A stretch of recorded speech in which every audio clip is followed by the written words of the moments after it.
Bonjour chers élèves, le cours de ce mercredi 27 mai 2020 porte sur la puissance et énergie électrique. Alors dans ce cours, ce qu'on doit comprendre, c'est les puissances que génèrent soit les récepteurs, soit un conducteur ohmique, soit un générateur. Donc, les lois d'Ohm aux bornes de chaque élément. 1, loi d'Ohm. Premier point, loi d'Ohm aux bornes d'un conducteur ohmique. Donc on a le schéma d'un conducteur ohmique et puis on a la loi d'Ohm U égale à R fois I. Ensuite, aux bornes d'un générateur, la loi d'Ohm est U, c'est la tension, E, c'est la force électromotrice du générateur, moins RI. R, c'est la résistance interne du générateur. Et I, c'est l'intensité du courant que débite le générateur. Ensuite, aux bornes d'un récepteur. Aux bornes d'un récepteur, la tension U est égale à E'. E', c'est la force contre-électromotrice du récepteur, plus R' fois I. Le R', c'est la résistance interne du récepteur.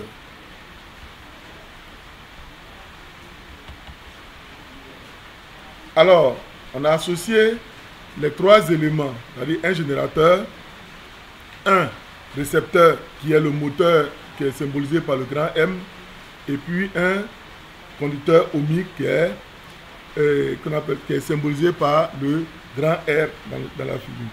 Alors, on a une loi qu'on appelle la loi de Pouillet. Donc, c'est écrit, considérons le circuit électrique suivant, c'est celui qui est en face. Aux bornes de notre conducteur ohmique, on a UBA, égale à R fois I. Aux bornes de notre générateur, on a noté UPN, égale à E moins RI. Aux bornes de notre moteur, on a UPB, ça fait E' plus R'I.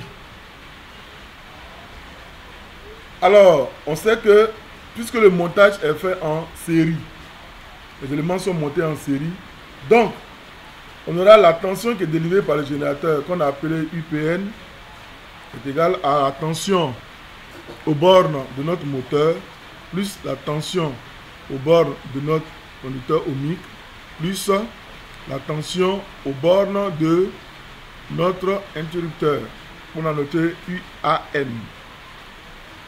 Alors, cette égalité va donner celle qui suit, E égale à E moins RI égale à E' plus R' fois I. Plus encore R, grand R fois I. Grand R fois I, c'est la tension aux bornes du conducteur ohmique. Maintenant, si vous regardez, UAN n'est pas mentionné parce que la tension aux bornes d'un interrupteur est égale à 0. C'est cela qu'on n'a pas mentionné dans le cours. Donc, d'où ça donne la relation I égale à E, la force électromotrice du générateur, moins la force contre-électromotrice du récepteur, ici qui est le moteur, sur la somme des résistances. Donc, on a donné ça en général. I, la loi de Pouillet dit que I égale à la somme des... S'il y a plusieurs générateurs, donc ça va faire somme des forces électromotrices de tous les générateurs, moins la somme des forces contre-électromotrices de tous les récepteurs sur la résistance totale du circuit, qui est égale à la résistance de l'ensemble des générateurs, plus la résistance de l'ensemble des récepteurs et du conducteur ohmique. Ok? Donc, nous passons au grand 2, l'expression générale. Ici, il va s'agir de donner les différentes expressions de la puissance et de l'énergie électrique. Donc 2.1, puissance électrique. La puissance électrique P échangée par un dipôle en régime continu, c'est toujours P Regardez le P, comment c'est écrit, il ne faut pas l'oublier. Regardez là, U fois I. P, c'est en watts. U en volts. I en ampères. Donc, il faut respecter les différentes unités. De 2, on a l'énergie électrique. L'énergie électrique EL échangée par un dipôle au cours du temps s'écrit énergie électrique égale la puissance multipliée par delta T. Delta T, c'est le temps, ou bien la durée. L'énergie électrique s'exprime en joules, ça c'est en unité légale. La puissance s'exprime en watts, et puis le temps s'exprime en secondes. Mais, ce qui est le plus utilisé, ce qu'on appelle l'unité usuelle de notre énergie, par exemple à la maison, les consommations des différents appareils, hein, c'est exprimé en kilowattheure. Si vous regardez sur un compteur électrique, vous allez voir, c'est mis kW, donc c'est kilowattheure. Pour calculer cette énergie, alors il faut forcément exprimer la puissance en kilowatts et le temps delta T en heure pour que l'unité soit en kilowattheure.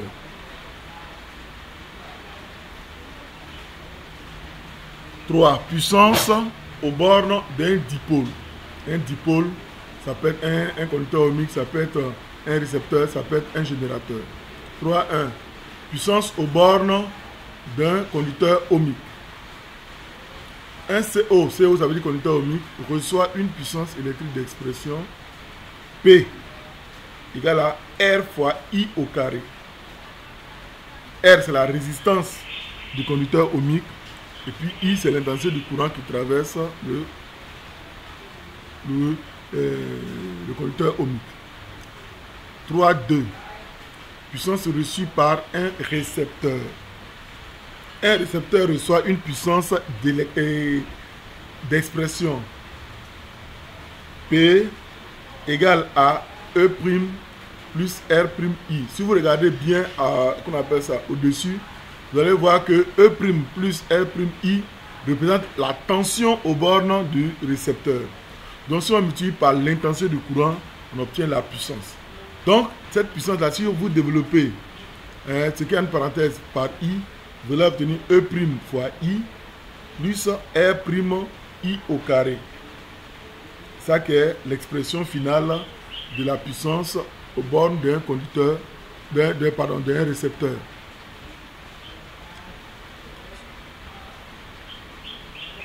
Trois. Puissance d'un dipôle actif. Les générateurs sont appelés des dipôles actifs parce que c'est eux qui produisent le courant, c'est eux qui donnent, qui actionnent l'énergie et qui distribuent au reste des éléments du circuit. Voilà pourquoi on les appelle dipôles actifs. Donc un générateur fournit une puissance d'expression P égale à E moins RI. Si vous regardez vous regardez au-dessus, au début du cours, vous allez voir que dans la loi d'Ohm, on a dit quoi? E moins RI, c'est la tension aux bornes du générateur. Si on multiplie par I, on obtient P égale à E fois I moins RI carré. Là, on a développé ce qui précède. Alors, la puissance va se diviser, la puissance du générateur va se diviser en deux parties. Il y a une partie qu'on appelle la puissance générée. Générée, ça veut dire quoi? C'est la puissance que le générateur même a créée. Un générateur neuf qui peut produire du courant, forcément a une tension à son intérieur. Donc, s'il y a une tension à l'intérieur, donc on obtient forcément une puissance interne. C'est ce que le générateur va créer. Donc, on parle de puissance générée ou engendrée par le générateur. Maintenant, il y a la puissance joule. Comme on l'a dit, tous les appareils doivent être protégés. Donc, l'élément de protection d'un appareil, c'est sa résistance interne. Sans une résistance interne, l'appareil va se détériorer très facilement. Alors, la puissance joule au borne d'un générateur, c'est R fois grand I au carré. Et la puissance perdue par effet joule, donc ça va se perdre sous forme de chaleur. Chaque fois qu'on parle d'effet joule, il faut penser à la chaleur. Okay. Donc 4. Bilan énergétique aux bornes d'un dipôle. 4.1. L'énergie dans un conducteur ohmique. un conducteur ohmique reçoit une énergie électrique d'expression. L'énergie électrique, c'est P fois delta T. On l'a vu plus tôt. Mais dans le détail, le P là même est égal à U fois I. Donc si on fait U fois I multiplié par delta T, alors on obtient au bord d'un conducteur ohmique bien sûr, grand R fois I carré fois delta T. Tout en sachant que au bord d'un conducteur ohmique, R fois I, c'est la tension au bord du conducteur ohmique. Dieu par deuxième I, ce qui fait que ça devient I carré. Ça devient la puissance au bord du conducteur ohmique. Donc Dieu par delta T, ça fait l'énergie au bord du conducteur ohmique. Donc dans un exercice, on peut utiliser soit, selon les données de l'exercice, soit P fois delta T, soit U fois I fois delta T, soit R fois I carré fois delta T. Toute cette énergie est dissipée sous forme de chaleur. Donc un conducteur ohmique, son rôle principal, c'est de dégager le trop-plein d'énergie. Ça va? Donc, la loi d'Ohm a retenu au bord d'un conducteur ohmique, la loi de Joule, pardon. La loi de Joule a retenu au bord d'un conducteur ohmique, c'est EL égale à RI carré delta T, qui représente en même temps l'énergie au bord d'un conducteur ohmique. Cette énergie est toujours dégagée sous forme de chaleur. Ensuite, 4.2. Énergie reçue par un récepteur. Un récepteur reçoit une énergie d'expression ER. R c'est mis pour reçu. Égal à P fois delta T. Ça c'est l'expression de l'énergie. Égal à E' fois I plus R' I carré. Si on regarde bien plus haut, on va voir que E' I plus R' I carré est égal à la puissance au bord du récepteur. Si on multiplie par delta T, alors ça devient l'énergie. Donc, ce qui donne l'énergie au bord d'un conducteur, d'un récepteur, pardon. Voilà, E', sa force contre-électromotrice, divisé par I, l'intensité du courant qui traverse, divisé par delta T, plus R' fois I carré fois delta T. Donc, cette énergie se divise en deux parties. Il y a EU qu'on appelle énergie utile au récepteur. C'est-à-dire que c'est l'énergie que le récepteur, si c'est un moteur, c'est ça qui va permettre au moteur de faire tourner, hein, de faire avancer soit la voiture ou de faire tourner la machine. Donc c'est ce qu'on appelle énergie utile. Ça c'est égal à E' fois I fois delta T. Maintenant, comme c'est un appareil électrique, on a dit tantôt que tous les appareils électriques possèdent forcément une résistance interne qui permet de protéger l'appareil. Alors, l'énergie joule est égale à R' fois I carré fois delta T. On appelle l'énergie joule qui est dégagée encore sous forme de chaleur. Donc, je vous ai dit plus tôt, toute énergie, chaque fois qu'on va parler qu'on appelle d'effet joule, il y a forcément dégagement d'énergie. Ça, il faut le retenir. 4.3. Nous passons à énergie dans un dipôle actif. L'énergie fournie par un dipôle actif a pour expression, il a mis EG. EG, normalement, c'est l'énergie du générateur. Ou bien on peut mettre EF, énergie fournie par le générateur. Donc, cette énergie est égale à quoi? E fois I moins R I carré fois delta T. Si on développe, on obtient ce qui suit. EF égale à E fois I fois delta T moins R I carré delta T. Ça, c'est l'énergie totale au bord d'un générateur. Alors, cette énergie va se diviser en deux parties. C'est pour cela que vous voyez qu'on a mis le moyen entre les deux.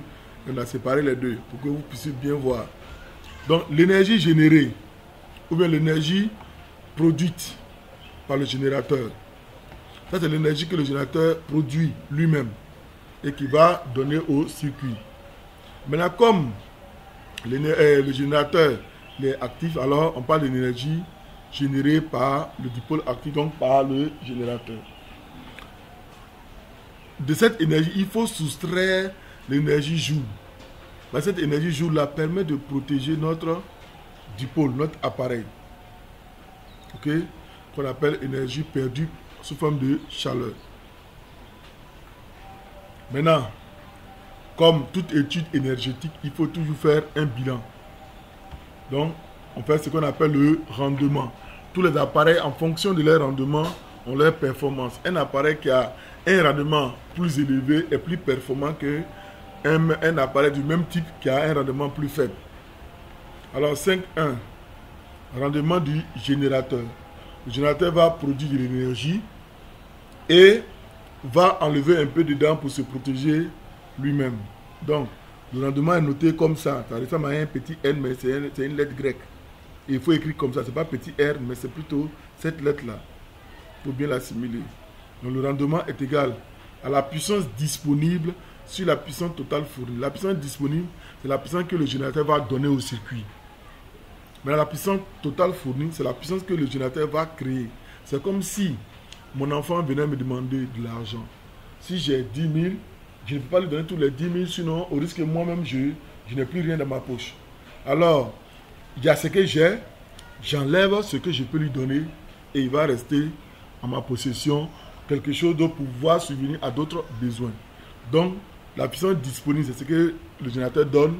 Sur la puissance fournie, c'est ce que le générateur va créer. Donc, cette puissance, si on va encore, le même rendement donne U fois I. U, c'est la puissance, pardon, c'est la tension au borne du générateur, la tension qui est disponible au borne du générateur fois l'intensité délivrée par le générateur. Sur quoi? La puissance générée. La puissance générée, c'est quoi? C'est la force électromotrice, E fois I. C'est bon? Ou bien, vous voyez qu'il y a dans les deux expressions, au numérateur on a I, au dénominateur on a I. Alors on peut simplifier les deux I, ça devient quoi? U sur E. Le U, si vous vous rappelez, au bord d'un générateur, c'est E moins RI. Ça, sur E. Alors si vous divisez le E là, qui est là, par ce E là, ça donne le 1 qui est ici. Si on divise le RI par le E, ce qui donne R fois I sur E. Et puis le moins garde sa place. Okay. Donc on passe maintenant au rendement du récepteur. Le récepteur, il faut mettre un prime. Le rendement du récepteur, c'est prime. Donc, ce rendement est égal à la puissance utile sur la puissance reçue. Vous voyez? Donc, si je me nourris, il y a ce qui est utilisé comme nutriment par mon corps. Ce qu'on appelle ce qui est utile, la puissance utile. Et puis il y a ce que j'ai mangé. Vous voyez, quand je mange par exemple un pain, ce n'est pas tous les pains qui sont totalement utilisés par mon corps. Il y a une partie qui va se transformer en déchet. Vous voyez, donc pour comprendre, j'utilise cette méthodologie-là pour expliquer, pour comprendre comment ça fonctionne. Alors, la puissance utile est égale à quoi? E' fois I sur U fois I. Si vous voyez l'expression, la puissance utile, c'est E', on a écrit ça plus tôt. Mais la puissance que le récepteur a reçue, c'est U fois I. Donc si on simplifie les I, ça devient quoi? E', U, pardon. Or le U au bord d'un conducteur, d'un récepteur, ça fait E' sur E' plus R' I. Ce qui est égal à le U qu'on a mis là. Ensuite 5.3, rendement du circuit. Et si on prend tout le circuit contenant le générateur, le récepteur et puis le conducteur omis, si on prend tout le circuit, si on veut savoir le rendement total du circuit, alors il fait ce rendement là, c'est N', qui sera égal à P, à la puissance utile sur la puissance générée. Puissance utile à qui? Au récepteur, sur la puissance générée. Donc la puissance générée par qui? Par le générateur. Donc ça fait E' I sur EI. Si on simplifie les I, ça fait E' sur E. Comme remarque, sur le récepteur que vous avez, si c'est un appareil de chauffage, ça veut dire qu'il y a un fer à repasser. Ça veut dire que les casques des femmes, quand ils vont faire ce qu'on appelle ça, leurs cheveux là, les casques des femmes, ou bien ça peut être un réchaud. tout appareil qui donne de la chaleur, alors l'énergie qu'il consomme est utile. Tu as toute l'énergie, puisque s'il doit avoir de dégagement, c'est chaleur. Alors lui, son rôle principal, c'est la chaleur. Alors, toute l'énergie là sera utilisée totalement. On a donc E' fois I plus R' fois I carré sur E fois I. Ce qui est en haut, là c'est la puissance au bord du récepteur sur ce qui est en bas qui est la puissance au bord du générateur. Ok. Donc si c'est bien compris, alors vous faites les activités. Pour les questions, vous serez disponible demain de 16 à l'heure du cours normal, de 16h30 à 17h30 pour les questions éventuelles. Les cours, les exercices doivent être faits après les recherches et vous serez évalué dessus. Cela va compter pour une note. Ok? Merci bien et bonne soirée à vous. 10.